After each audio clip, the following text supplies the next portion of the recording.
right, and welcome to Not Suitable for Adults.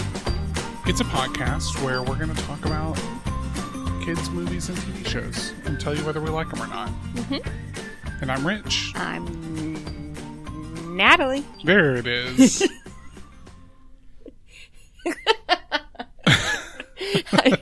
I've been up since 5 a.m. and I just had a giant iced coffee.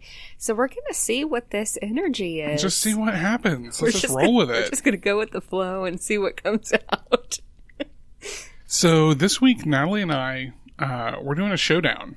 Showdown. It's the showdown of the early 90s kids sports movie. Yes, it is. And you watched your movie as a kid many, many times. Yes, I did. As did I, but a different movie. Yes. I watched my movie as a kid many, many times, but neither one of us watched each other's movie as much. Yeah, maybe not more than a couple of times. Right. So here we go. I'm going to go first. The quintessential kids sports movie. Definitely, yours is definitely the most popular. Yeah, yes, that's true. For sure. And that's not a bragging thing. It's just true that it caught on. Yeah. My movie's The Mighty Ducks. Mm-hmm. Starring Emilio Estevez. Classic. And a bunch of child actors who did a whole bunch of stuff. And a bunch of kids. I mean, yeah, who all sort of spun off into all these other... We see several of them in more kids' sports movies throughout the 90s. So, yeah, I mean, they keep coming back. What year was The Mighty Ducks? 92. Okay. Yeah, so mine was 95. Yeah. So, yeah.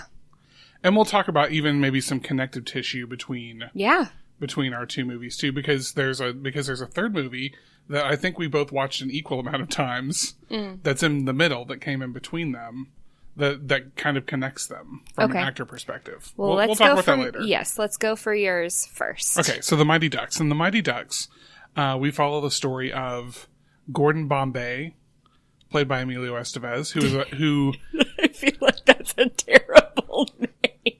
Gordon Bombay? Gordon Bombay. That's a terrible name. So he plays a high-powered lawyer who, when he was young, when he was a wee boy, played pee-wee hockey. And I can't remember if it's Wisconsin or it's one of those cold states, almost Canada states. And so he played hockey when he was a kid, and he was really good. And so we start with this sort of opening scene of him at the playoffs in a shootout, and he gets in and he fakes out the goalie, but then he misses his shot.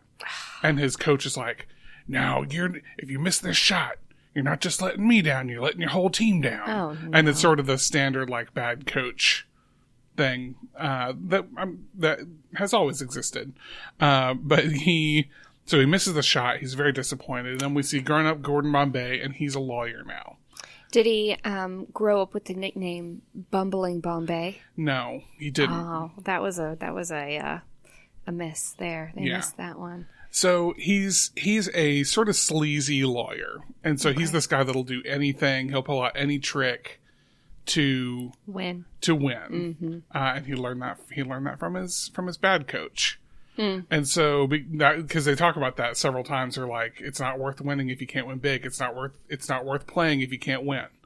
And so he comes up and he's like, yeah, he's ready to get promoted. And then his boss, whose name, of course, is Mr. Ducksworth.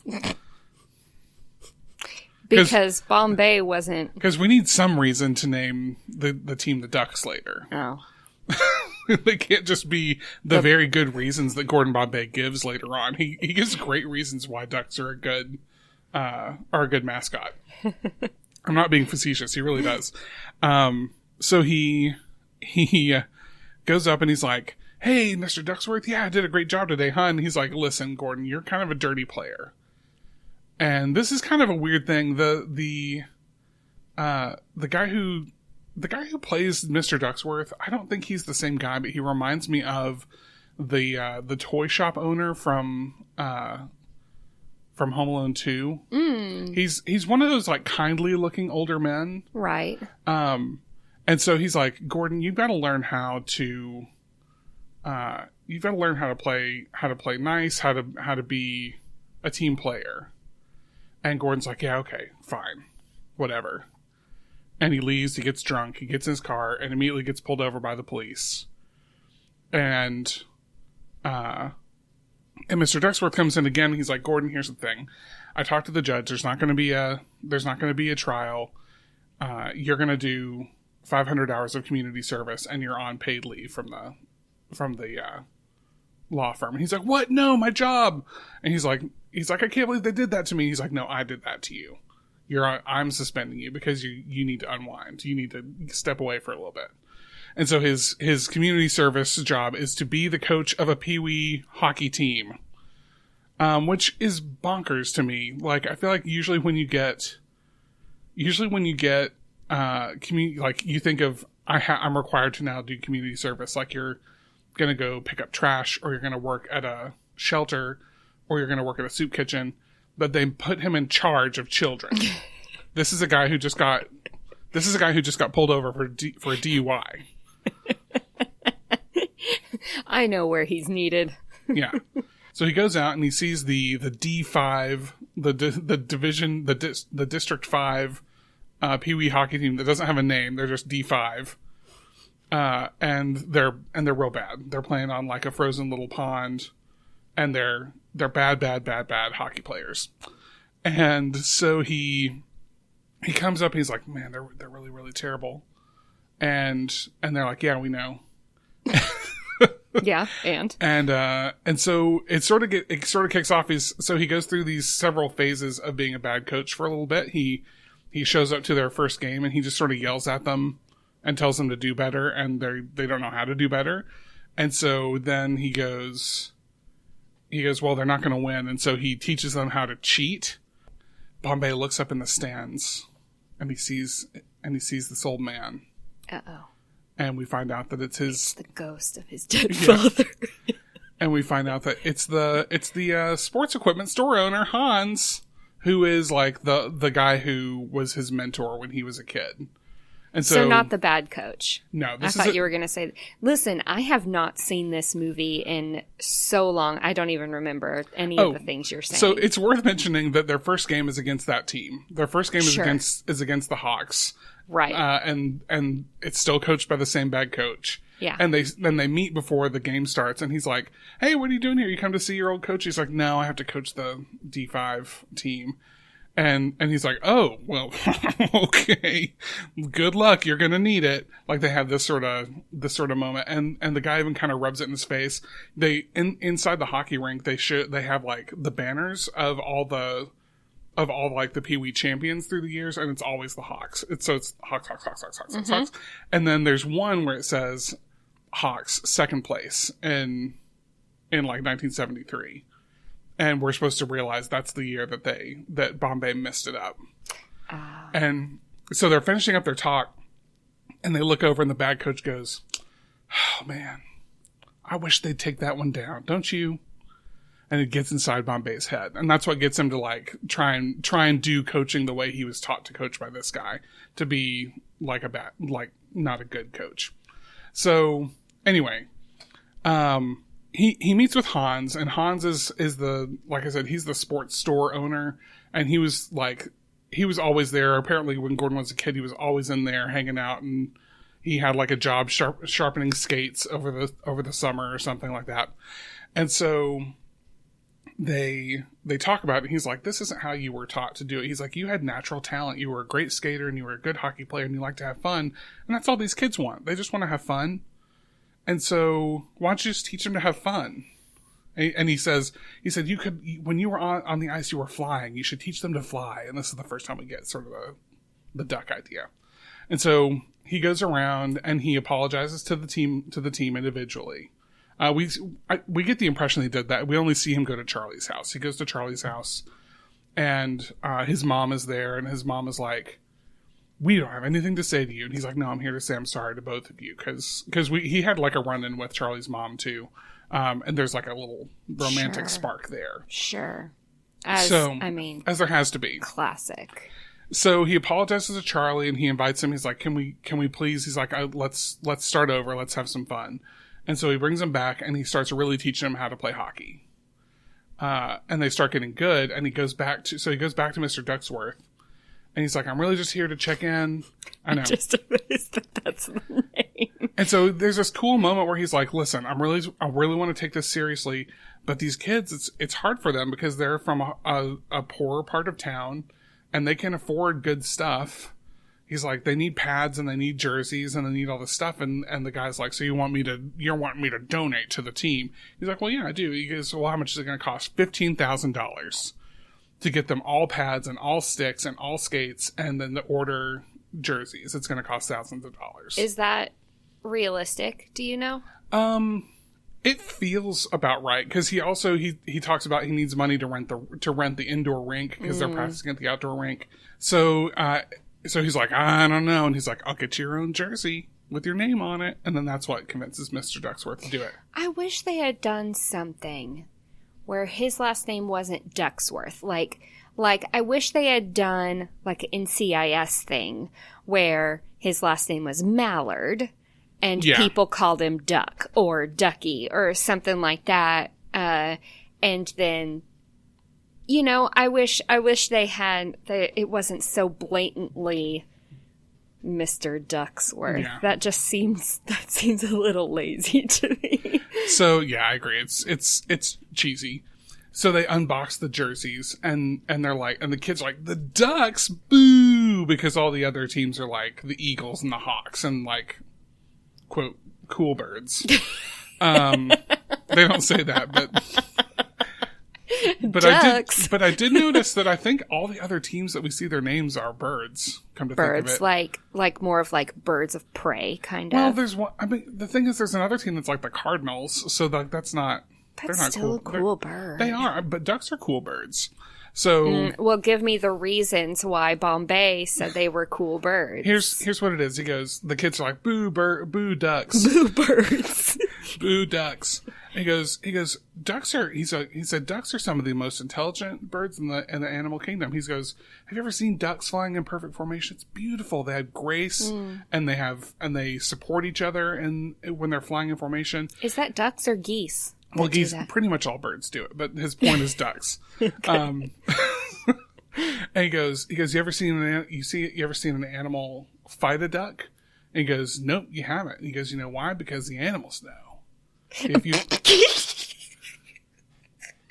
you pick on one duck, you're gonna get all of them. You're messing with the whole flock.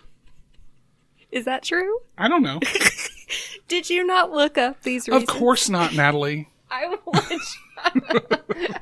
wanted you to have done some sort of research on ducks. I do know just from watching enough nature shows throughout the years that's true for birds. That's the reason that they fly in flocks is because they appear to be a larger organism than they are. Right. So it's rare to have like a predator. You have to have like a really tough apex predator to like pick off a single bird from a flock. So I don't know if that's true or not, but so as far as ducks go, there is one funny moment where one of the kids is like, ducks, they don't even have teeth. And he goes, neither do hockey players. And everyone laughs. So they're going to be ducks. And they are going to be good at hockey. And we see a montage. They go and pick up this kid who like can shoot a hockey puck like it's a freaking bullet. And he's gigantic. He's like absolutely huge. There's no way he's playing pee-wee hockey. He's actually 27 years old. Yeah, he's real big. They talk about him. They talk about like the rumors about this kid are that he's being recruited by colleges already in like 5th grade, quote unquote, because he's huge. And that he has like already been accepted to and these are rumors, that he's already been accepted to college, but he can't play hockey because they're afraid he's going to get hurt. Because like, as soon as he gets to high school, he's going to be able to jump straight to playing for a college football team. And so Bombay... But you said football. Football? Yeah. That's what I mean. It is football. Yeah. Okay. Gotcha. The thing is, the rumor is he's going to play football, so he can't play hockey because he might get injured. Gotcha. Okay. I missed that part. So Bombay goes, they're driving down the road and they run into this kid because he accidentally hits their car with a puck and like destroys it. Oh, yikes. And so he gets out, he's like, no, that's okay. Don't worry about it. Do it again. And so he shatters the side of this van that they've been driving around in. And he's like, are the rumors true about you? Like, that you can't play because you're going to play football? And he's like, I don't know, man. That's just rumors. He's like, well, why aren't you playing hockey? And he goes, can't skate. So then there's a montage of them skating, rollerblading through a mall as a team, disrupting everyone's day. Mm-hmm. Classic 90s. Yep. And I guess all in brand new rollerblades that match. So I guess some of the $15,000 went to rollerblades for everyone. It's funny, they pick up, there's the original team, and then they pick up several new people. So they pick up this guy whose name is Fuller, and then they pick up this brother-sister figure skating duo. So it's kind of like we've got a ragtag. Yeah, it's a rag... Oh, yeah, sure. They're ragtag as heck. Because this is not an explicit podcast. Yeah, they're ragtag out the yin-yang. So I'm back in the 90s now, so I gotta say these things. Yeah. And there's a funny moment between the figure skater brother-sister, because the brother is the little boy. He's, if anyone out there, if you're familiar with the show Pete and Pete. Did you ever watch Pete? No, you didn't have cable. There was a show on Nickelodeon called Pete and Pete, and it was two brothers who were both named Pete. And and there was a much younger one and an older one. The younger kid is little Pete. Okay. And so they have this moment, the brother sister, and she's like, I don't know anything about hockey, and mom's going to be mad. And the brother's like, you shut up. I do this. I do figure skating for you. So now you're going to do hockey for me. And so one thing I did notice, and we talked a little bit about, is how interestingly, like, kind of diverse the Ducks are. Like, they're across the whole spectrum of there's a couple of girls on the team. There's people of every nationality on the team, which is pretty cool. So they have to overcome a lot. Like, even there's a moment where they realize one of the Hawks should be on their team. And so this is a moment, like, as they're on the rise, as they're getting better, Bombay goes to the other coach with, like, the commissioner of the Pee Wee hockey. They take Pee Wee hockey very seriously in this town. To a degree I don't understand, but maybe this is a close to Canada thing. Maybe it's like football in Texas, like how everyone takes it so seriously as young as you can possibly get it. So they go and they're like, oh yeah, sorry coach, the district, the commission redrew the district lines this year. And this kid who's like the star player for the Hawks this year, Adam Banks, he should be a Duck. And they get real mad at each other, and they actually end up going back to Duckworth's office, because it turns out, like, the dad of Adam Banks and the coach are good friends with Mr. Ducksworth.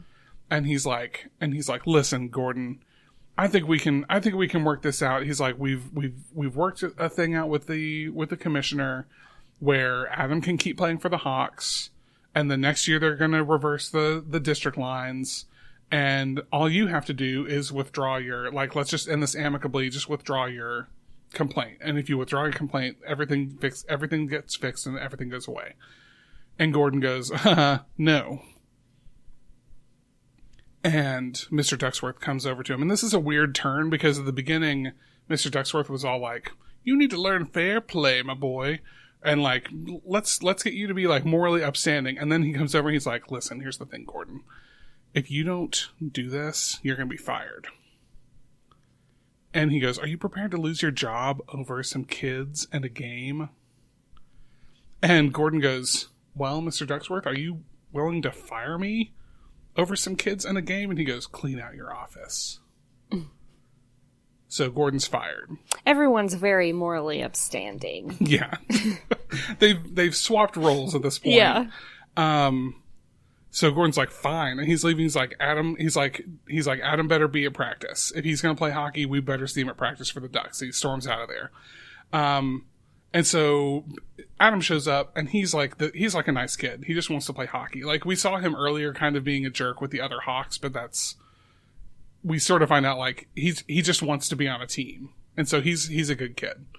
And so they realize we're coming up towards the end of the movie where there's a montage of a few games where like they need to win a couple of games to have a chance to get into the playoffs, because like half of the teams in the league get to play in the playoffs. And so they of course they do it. They do everything they need to do to get there. And they get to the playoffs and they're playing. I'm going to skip a bunch of stuff here because it's pretty much a giant montage. Mm-hmm. They get to the playoff game, and of course it's against the Hawks.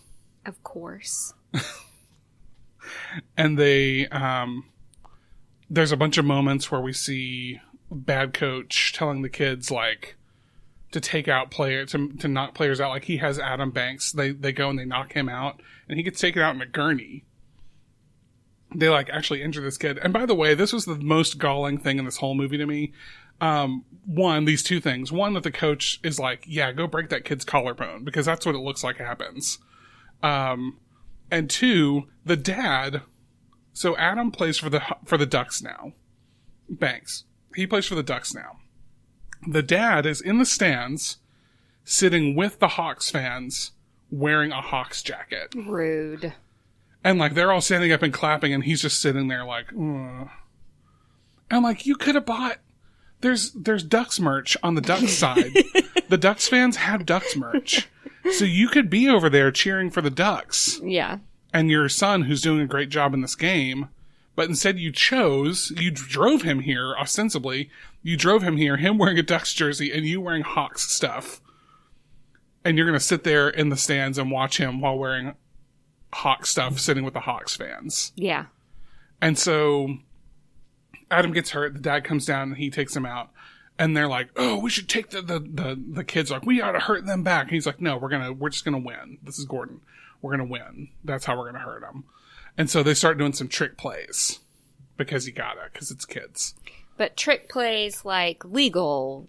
Oh, yeah. Yeah, not things that I don't think would actually work in real life. Yeah. But that now that we have all these cool things, we're gonna use them. So like the kid who can who can fire the puck like a bullet, he's just gonna like freaking slap it down there. Utilize the figure skaters. Yep. There's a point where the figure skater girl does a distraction, and all the kids like sit and watch her doing like a triple sow cow. And whilst they're doing that, they just like boop the puck into the net.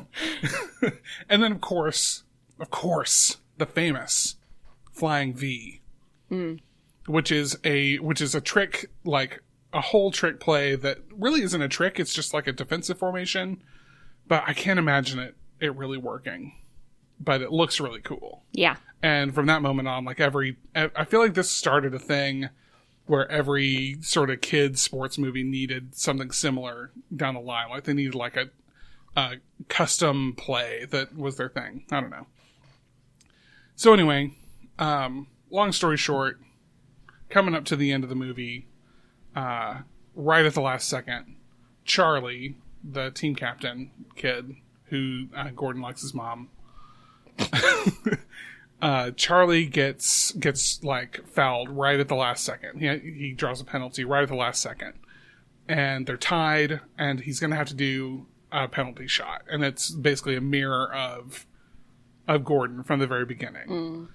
And so they're like, anyone can take it. And so like, well, we should have like this kid. We should have this one kid take it. And coach is like, nope, Charlie's going to take it because he was the one that got hurt. He's going to finish what he started. And he gives like the opposite speech to what Gordon got at the beginning. He's like, you did all the hard work to get here. You've done a great job. No matter what happens on this shot, mm-hmm. You should be proud of this season. But you also have all the ability you need to make this shot. And so it's a really supportive, good thing. And he gets up there and he does all the same sort of trick things that Gordon did in the flashback scene. And he shoots, he scores, they win. The Ducks are champions of the world. And they're singing We Will Rock You in the stands. And so they're celebrating. There was a point that I skipped over where when they got into the championship, they went to a North Stars hockey game, like a professional hockey game. And it turns out Gordon knows some of these guys. Like they were Hawks with him when he was a kid, and now they're professional hockey players. And they're like, "Hey, Gordon, it's good to see you, man." And he's like, "Hey, by the way, if you ever want to take a shot, like we can get you into our minor league club." And so after they win, Gordon's like, "Yeah, I'm going to do that." And so he's not a lawyer anymore. He's going to go try out for the minor league hockey team. And he like kisses Charlie's mom goodbye, and everyone goes, "Ooh!" And he goes, "No matter what, Ducks, I'll be back next season. We got a title to defend." And that's the end of the movie. Can you make money being a minor league? How is he going to live now that doesn't have a job? Well, presumably he was a very successful lawyer for several years, so presumably he's got some money still. Well, we'll see. I guess we will next season in D2. Bombay. In D2, The Mighty Ducks, the sequel, which is also a great movie. So that's The Mighty Ducks. It's a really good movie. I watch it. I like to watch it frequently. And anyway, we'll talk more about some kids' sports movies in a second. But first, for today's question of the day, we took a BuzzFeed quiz. We took another BuzzFeed quiz that I found. And it's, everyone has a Disney song that matches their personality. Let's find out. Yours. Go for it. Oh, I'm going first? Sure. Mine is I'll Make a Man Out of You from Mulan. It says, "Your bravery is unparalleled, and when you put your mind to something, you truly have the force of a great typhoon." Oh, wow. Do you believe that speaks to you? No, I don't. Oh, okay, great. I mean, that's a great song. Oh, man. It's one of my favorite Disney songs. But I don't know if it's... It's not rich. I don't know if it's mine. It's not rich. Mine is Be Our Guest from Beauty and the Beast. Oh, yeah. Sure. You're a natural-born entertainer, and all of your friends turn to you for the fun plans. And the gray stuff, it's delicious. And do you feel like that encapsulates Natalie? I don't think I'm as entertaining as... I don't know. I have a hard time really saying things about myself. Do you think Be Our Guest works better for me and I'll Make a Man Out of You works better for you? No, I think they both work better for me. I'm trying to think of what song would actually be your personality. There was a question in the quiz that was get a Disney... you have to get a Disney catchphrase tattooed on you. Which one did you choose? Yeah, I chose the flower born in adversity. The flower that blooms in adversity is the most rare and beautiful of all. Which one do you think I chose? You chose, let me see, To Infinity and Beyond. Nailed it. Got it. Oh, yeah, actually, that would be yours. Is Randy Newman. Oh, You've Got a Friend in Me. You've Got a Friend in Me is your Disney song. Yeah, I think so. That one is absolutely yours. So, anyway, there was that. Just a fun thing. Just a quick little aside. Yes. And after that little pit stop, we're gonna make one more quick pit stop in Promoville. It's a beautiful day in Promoville, a beautiful day for a promo. Could you please listen to the promo?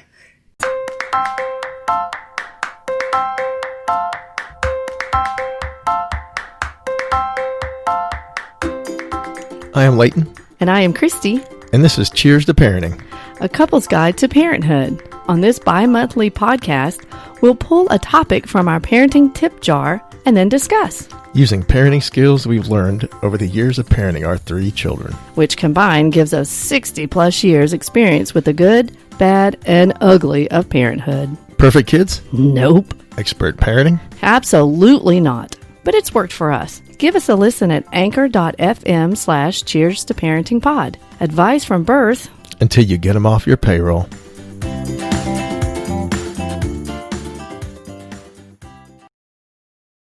And we're back.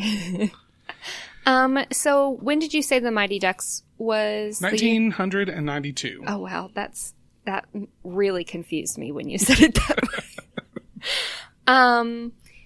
I am not going to be talking about this one right here, The Sandlot. Yeah, but this is the connective tissue. But it came out in 93. Mm-hmm. And it is also, I feel like, one of our most favorite sports movies. And I think it's one that like I said before, that I think we probably have watched about the same. We're both pretty familiar with Sandlot. Right, exactly. But that's not the one I'm going to be talking about. I'm going to be talking about the one that came out in 1995. So we're ahead a few years. And that is The Big Green. One that I watched so many times, and you didn't really watch much at all. And it's odd because we did not grow up a soccer family. No. My family has gotten a little more into soccer. Excuse me. Sorry. My family has gotten a little more into soccer in the recent years when, because like Nashville has gotten a more soccer. Crazy. Yeah. But as kids, we never played soccer or anything. So, and that's weird because I did play soccer a lot, right. And I didn't watch The Big Green a lot. I'm not sure why this one was so constant for us. The connective tissue I wanted to talk about really quickly between The Sandlot and The Big Green are two of the kids are the same. We've got Patrick Renna, who plays Ham in The Sandlot, and he plays Larry in The Big Green, and he's the kind of big freckly kid with curly hair. And then we've got Chauncey Leopardi, who plays Squints in The Sandlot. Okay. He is also in The Big Green, and he plays Evan. This is funny because I mentioned connective tissue. I think that two of the ducks are also in Sandlot. Okay. Is Brandon Quinton Adams? Yes. That's Kenny De Nunez in The Sandlot. Okay. Is Marguerite Moreau? There weren't any girls in The Sandlot. Oh, that's right. That's Sandlot 2. There's a girl or two in Sandlot 2. Oh, okay. Okay, well maybe it's just him. Yeah, well, I mean, it is fun to see these connections between these 90s movies.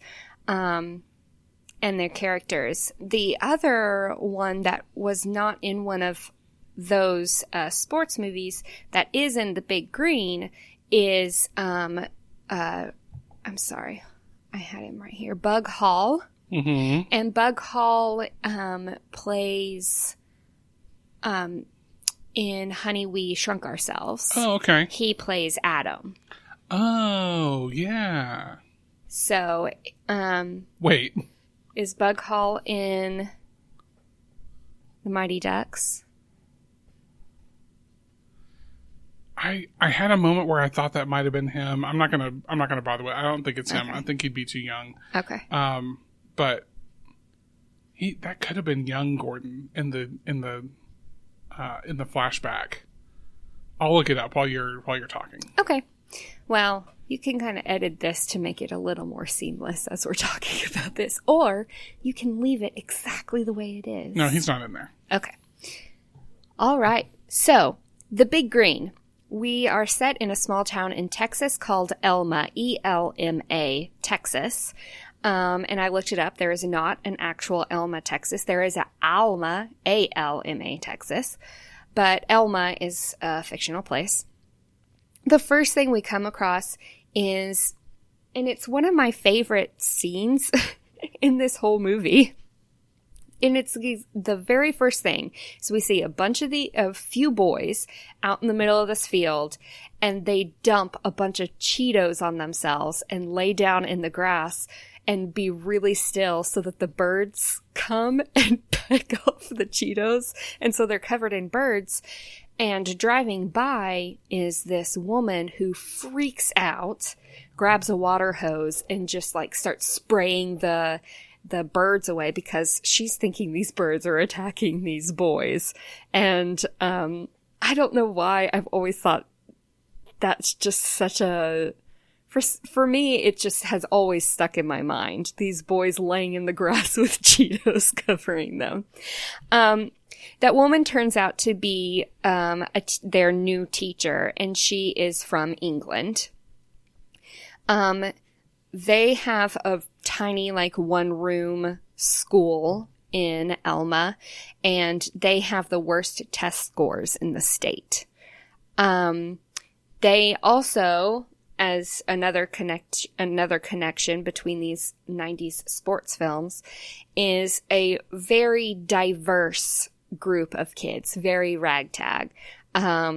We have different races, and we have different genders, and they're all just in this one school class together. Yeah. Actually, now that I'm thinking of it, I believe there's a big kids class and a little kids class. Okay. Now that I'm thinking of it.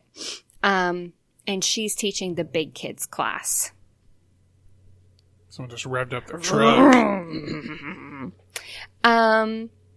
There are some of our students are just those mischievous boys. Mm-hmm. And then we have 2 twin girls who are kind of like finish each other's sentences and talk at the same time. And they have asthma, and the kids make fun of them for that. Sure. They say, "We have asthma," and all the kids go like they're making fun of them. And then we have Kate, she's in these jeans, she's in a flannel, and she's got kind of a tomboy look to her. And she's sitting in the back of the class, and she's got a knife, and she's playing with it on the desktop. So they get a new teacher every year, basically. Nobody sticks around, really. Then we have Sheriff Tom, who is the sheriff of Elma. And he has a lot of time on his hands, really, because there's not much happening in this little town. Sure. And he sees Miss Blondie English teacher and is like, I need to get to know her. And he's kind of creepy about it, actually. We see that a new family comes into town, and they are Hispanic. It's a mom and a boy. He ends up being in the big kids class with the rest of them. And the teacher cannot get these kids to pay attention to her. So she just starts, she grabs a globe and starts kicking it, like off of her head and off of her knees. I don't know what the soccer terms are, but she bounces it off of her head and kicks it up on her knees, like high knees. Okay. And they say, she was like, have you guys ever played soccer? And they say, we're American. We don't like soccer. I mean, it's not wrong.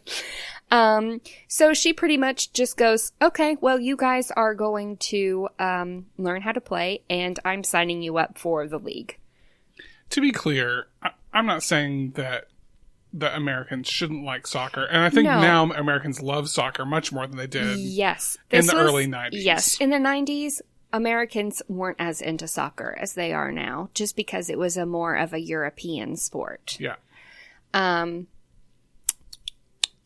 So she starts talking to the sheriff, and she says, I would love for all the kids to play on this league. The only one that is not playing is Juan, who is the new boy in town.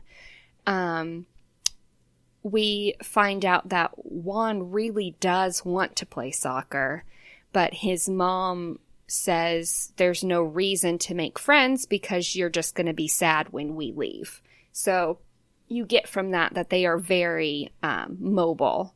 They are coming and going quite often. So instead, they recruit Newt. Newt is Bug Hall, and he's in the little kids class, and he is very small and very skinny and very optimistic about everything. So the first game that they play, just like you said, your team played the Hawks first. They come up against the Knights, who are the champions of, like, your Hawks. They've never lost soccer ever in Texas. That's right. And they're very official. They have all their track suits match and everything like that. And our guys don't have a name, and they don't have uniforms. Like, Newt's out there in his overalls, running around. And it's really cute. The Knights coach knows the sheriff, and they just happen to kind of grow up together, but then one leaves Elma and makes more of a name for himself, and one stays in Elma and becomes the sheriff. Makes more of a name for himself as the coach of a Pee-wee soccer team. This is the thing that blows my mind in these movies. It's so official, and they're all of their fans have like swords because they're the Knights. They have like it's insane how serious they take this soccer. It's almost like football in Texas. Right. Yes. And the Knights coach, he says, "You've got little kids and girls on the team." Everyone knows girls can't play soccer. Girls can't play soccer, just like Americans can't play soccer. That's right. And little kids can't play soccer. Yeah. So we've got them, the Knights are American, but we've got a lot going against us here. So they, and he has this megaphone that he's talking to his team through, and he goes, "They've got little kids and girls on the team," and all the boys on his team just start laughing. And I'm like, rude. That's like so rude. And it's exactly like your Mighty Ducks story. While we were watching this, Cora was concerned about how bad they did do in that first game. Sure. She was she's kind of watching. She's like, come on. She's like, "Mama, they keep missing the ball." Like, I was like, don't I know, babe. Don't they know what they should be doing? Nope, they don't. And the Knights coach just says, "We show no mercy," and they just defeat them. Yeah. Handily. What's the score? Do you remember? I don't. Okay. Their chant at the end was 2, 4, 6, 8. Who do we decimate? And then they were like, "What are their names?" "Nothing." And then they go, "The nothings, the nothings, the nothings." Like, it's very rude. So they were like, "We don't have a name." So Newt comes up with the name, the Big Green, because that's the name of the field that they practice on in Elma. It's called the Big Green. So they just called themselves the Big Green, which is a terrible team name for anything. Yeah. I'm gonna maybe draw some ire on this. Okay. But I'm gonna draw a parallel to a real life team Uh-huh. that I've never understood why, but it's the same thing. Okay. It's like, essentially you're just naming yourself after a color. Uh-huh. And that's the Crimson Tide. Right. And this is not a bash. Like, I don't have a dog in that race. Yeah. So I don't, it doesn't matter to me, but I've always thought it's funny that it's just like a big wave of red is what that means. Yeah, but it's also a little more, what is that word? Intimidating than the Big Green.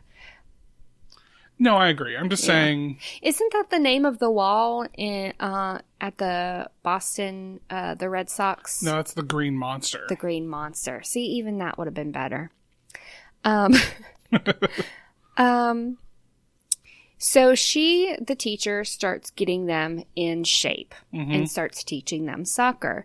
And she says, if you're going to play soccer, you have to be able to run for an hour. Yeah, that's true. Yeah. So they're going to work up to it, and they start with 12 minutes. They start running. And the sheriff, and she's even like, she starts recruiting the sheriff to be her assistant coach. Mm-hmm. And it's kind of funny because they all look exhausted, but sheriff is trying to run in his like cowboy boots and sheriff thing, and he's like really not in shape.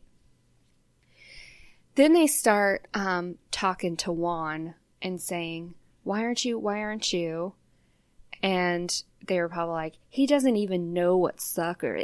They were kind of, yeah, they don't have. And he just like soccer where he's he just from. Suddenly picks up a ball and yeah, he knows how to play. Obviously knows. And I wrote down, shocker, Juan knows soccer.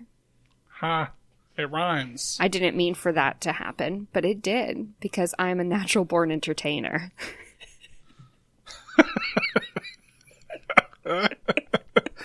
Yeah, so it might not be fair to assume that a young Latino boy would just automatically know how to play soccer. But the movie was telegraphing this to us. Yes. Yeah. Yeah. Mom still doesn't want him to play, but all of the kids come to her. They live in this cute little trailer. It looks like one of those, it's not like a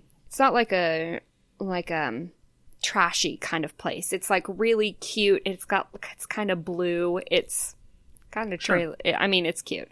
But they come and they all just pile into their little trailer and they're like, please. And she finally gives in and lets him, please, will you please let me have friends and play?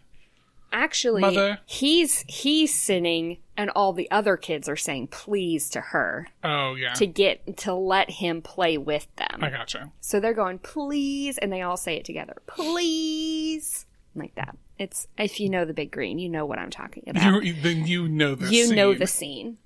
Then all the parents start getting into it. Mm-hmm. They start learning more about soccer. They start practicing with their kids.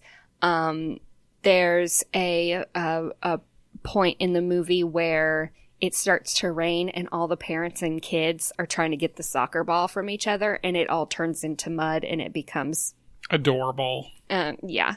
And I'm looking at him like, that looks like a nightmare. Can you imagine you and me and Cora just playing so hard in the mud and just laughing about it? I mean, some people are more spontaneous than me. I would be like, ew. Okay. But Kate's dad, Kate, the tomboyish girl who was playing with a knife in school. Right. Her dad is kind of a drunk, good for nothing, doesn't have, a job or any money, and any money he does have, he spends on, drinks and stuff like that. So he's never around, but all the other parents really get into soccer. They have a practice and getting in shape montage. Obviously. And by the end, they're all being able to run with the teacher, including Sheriff, who has finally donned some tennis shoes while he's running. And then we go into a winning games montage. They start winning because they have won, basically. And he's super good. And he's also very humble about it. All the other kids are learning to be good, but he's kind of their star player. Something else that's a theme through the movie is Larry, our big freckled curly haired kid who plays the catcher, Ham, in Sandlot. He is the goalie. Right. So he plays the catcher in Sandlot and then the goalie. I mean, the tubby boy always plays the goalie. That's the same thing in Mighty Ducks. The big guy, his name's Goldberg, and he's the goalie. Yeah. Yeah. Yes. So he is quite fearful of when the opposite team is coming towards him and they're looking like they're going to score, those players in his brain turn into bad guys. Oh, that's right. They turn into their mascots. Yes. Yeah, they I remember do. that. So they will turn into pirates, or they turn into... Actually, I'm not 100% sure if they're all their mascots, but they do turn into pirates or mummies or zombies or things that he finds to be scary. They turn into those things, and they're and they're running towards him. Yeah, I think I'm just remembering because there's a point when like, is there a point like in the last game when they're playing the knights when he sees that and they're dressed as knights they're coming at him? Yes. Yeah. So he kind of gets a little bit of the yips for that reason. He will save every now and again, but he's quite fearful most of the time. So they make it to the final championship. Obviously. And who are they going to play? The Knights. The Knights, obviously. They have made it there. It's not quite time for the game yet. And the Knights coach comes into Elma, and Kate's dad is sitting at the bar. And he says something like, you guys have a, great team, turning a great team. And Kate said, is like, I don't know, it's fine, I guess. And he says that Juan is a really, he's a good player. And Kate's dad says, he's probably not even legal. Like he shouldn't even be, in this country. Then suddenly the chief of police is now talking to sheriff and saying, oh, it seems like we got in a tip that we have some illegals and I need you to go talk to them. It turns out Juan was born in America. He was born in Texas, so he is American. But mom is illegal. She is going by a different name. She's just trying to help her son get the best life that he can have. She says she pays her taxes under that name and everything. She does everything right, but technically she is not supposed to be there. Right. So the sheriff is like, okay, we need to figure this out. We'll try to help. But it scares the mom. She packs up Juan, and they leave. Kate sees that they've left, and she gets very mad and very upset, says it's the sheriff's fault that they left. And she goes home. Dad is drunk on the couch. She says Juan has left, and he's like, kind of dismissive of it. She yells at him saying like, you are a terrible person, basically. Mm-hmm. You don't even know anything that I need because how you're just not aware of your surroundings. Right. And you can kind of see that kind of gets into his head. And she runs out the door and he tries to go after her. Like, Kate, wait, I'm sorry, So sheriff starts, and you see him get in his car, and he starts just going to every hotel, motel, just every place that he can think of to find Juan, because he really was just trying to help them, but she got scared. Right. While he's doing that, the other kids decide that they will go ahead and play in the championship because Kate says Juan would want us to play. He would want us to try to win. The whole town drives to the big city to... they are in a caravan that is like so many people are from the town are coming. And they get out of the car, and I believe it's Larry's parents. The mom says, well, we look like Hicks or something like that. And the dad says, well, honey, we are Hicks.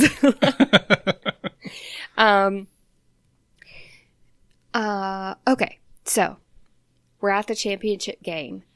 They are matched up against the Knights. The Knights coach kind of comes up to the teacher, and he's being real creepy with her. And he goes, well, we always make a wager with, between the two coaches. And if I win, how about you give me a kiss? Ugh, worse. Ugh. She says, okay, but if we win, you have to kiss our goat, which is their mascot. Right. That they have dyed green. Yeah.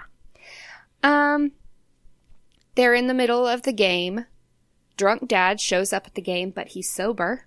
Good for him. He's kind of trimmed himself up. He's in better clothes and stuff. And Kate is just extremely happy to see him there. And the other parents are very welcoming of him. They're down 2-0 at the half. And the sheriff shows up with Juan. The sheriff says that sheriff and the mom run up and they said, we tried to leave, but he found us. And the sheriff says, we're going to try to get him a lawyer and try to figure this out. And the mom says that sheriff says he's going to be her sponsor and stuff like that. So that kind of contention, it only lasts for a little bit. It resolves very quickly. Yes. Yeah. Very quickly resolved. Kate runs up to Juan to hug him. And this is also something that has always stuck in my head as a girl. That, Juan is a nice looking kid. Okay. For a 90s kid, girl standards, he's very cute. Okay. So... she says, you didn't say goodbye. And he says, I'm sorry, I wanted to. And she says, next time you go, you have to say goodbye. And he looks at her and he says, next time I go, I'm taking you with me. And I wrote in my notes, super suave. And I remember that as a, preteen girl going ooh. Anyway, team rallies. They end the game with a tie. Obviously. Yes. Penalty kicks. Because you don't end the championship in a tie. Shootout, yes. Newt wants to kick one. And they go, okay. They go okay, Juan's going to kick one. Kate's going to kick one. Nick's going to kick one. And Sophia's going to kick one. And those are kind of their top 4 players. And the rest are kind of not as good. But Newt's I'll do it. And they're I don't know. And he's I think I'd be great. Something like that. So, the Knights go first. Best out of 5. Here we go. Larry misses the first save. The Knights are up by 1.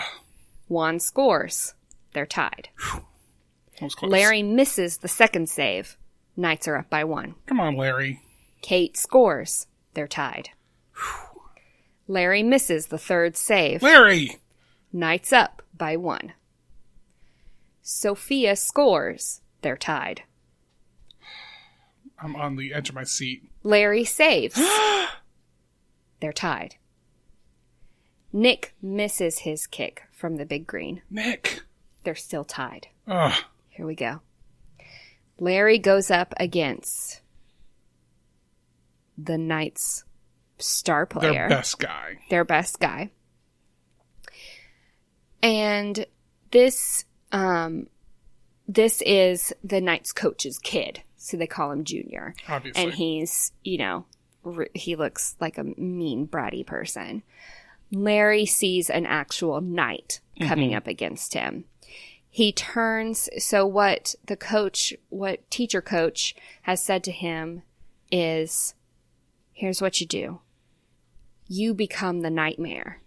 Yeah. You turn yourself into a monster and fight back. Because he was very worried. He was I'm not going to be able to do this. She said, you become the nightmare. So he ends up... I became that of which I was most afraid. He ends up turning himself into a mixture of all the other monsters that he's seen. Oh. So he has like a knight's leg, and he has like a pirate's eye patch, and he has like a wrapped up mummy arm. And what's funny is the junior knights coach, I don't know any of their names, junior knights coach kind of looks at him, and it's like he's seeing him that way as well. Oh, that's funny. He kind of looks at him, kind of like shakes his head, like he's like, what? And like he's seeing him become this person. Mm-hmm. And it throws him off so much. And he's all psyched out that Larry saves against him. Knew you could do it, Larry. Guess who it's up to? Newt. It's all up to little Newt. And he scores. How does he do it? He kicks the ball. Sure, I'm with you. And the other goalie doesn't save it. I feel like I was there.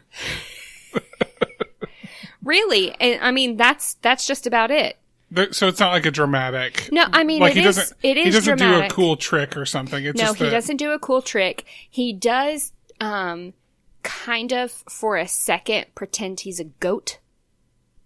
Okay. He kind of bows to himself. I've always thought that was a weird little addition, so I wasn't going to mention it. Well, now we're here. But that's it. He kicks the ball, he doesn't save. And the goalie doesn't save, so the Big Green wins. Yay! The Knights coach has to kiss the goat. Obviously. The teacher and the sheriff kiss. Obviously. Because they're in love. Because there was always a thing there. And then it cuts to a big billboard in the middle of the town of Elma that says, Elma, home of the Big Green Junior Division Soccer Champions. And it's a picture of them. And then also on the side it says 4th highest test scores in the state. Oh. Which I always appreciated, or I appreciate that more now that they added that in. That not only did they learn to do this and become faster friends and put themselves together a little bit more, but they also turned into great students. Yeah. And, and their test scores were good. So that's the Big Green. I feel like we did 2 deep dives this episode. This might be our longest episode, but you guys, sorry. You got 2 deep dives for the price of 2. Because we still went long. You got exactly what you paid for. Yeah. Congratulations. But I like this because, and I can't think, I'm sure that there was something, I mean, there's no new ideas, so all this started somewhere, but I do think it's interesting, like the early 90s were packed with these kinds of movies. Mm-hmm. And we've only mentioned 3 here. We only mentioned Mighty Ducks, Sandlot, and The Big Green, but you guys go on to Disney Plus and scroll through those movies. Well, there's so many. And they spun off into like other kinds of kids sports movies. Mm-hmm. Like there were Tsunami. I've talked about. Yeah, but like I'm even thinking of ones where like it turns into like kids being in like a position with like a professional team that they shouldn't be. So like Angels in the Outfield and not the Rookie of the Year. Yeah. And movies like that. So there were just there was Air Bud. Yeah. where a dog is in it. Exactly the same. Yeah. And Johnny Tsunami, one of your favorites, Brink. Yep. Is also, it's all kind of competition based. Yeah. So yeah. It's all good.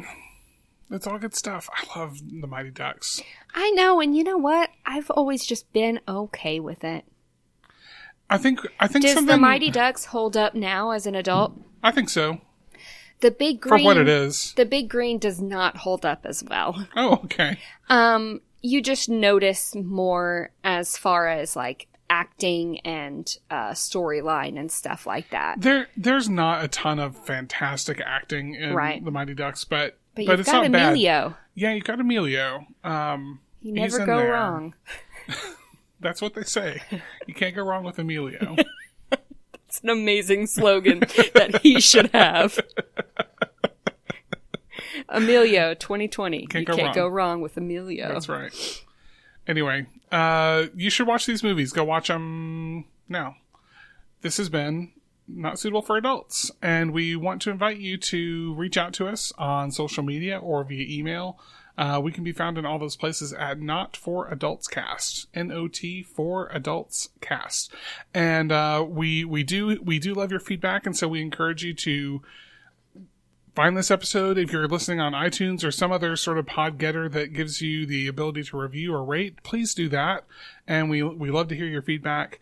Just make sure that you are subscribed to us wherever you are, that you're not just clicking on episodes or don't go out and search for us every week. Subscribe so that you get it right there on your phone or your iPod, which I assume some people still use. We do not usually go this long.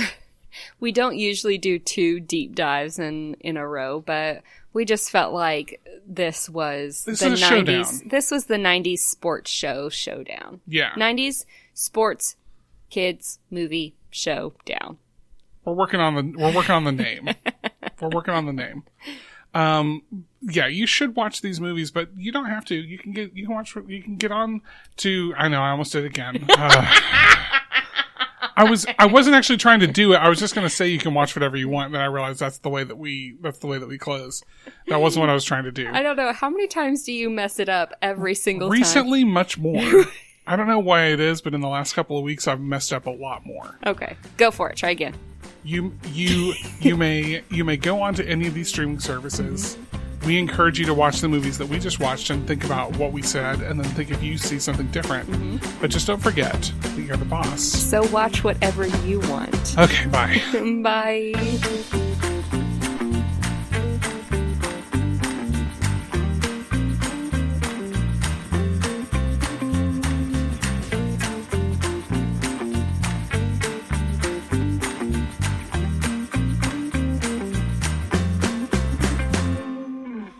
Hey, Cora, do you want to talk?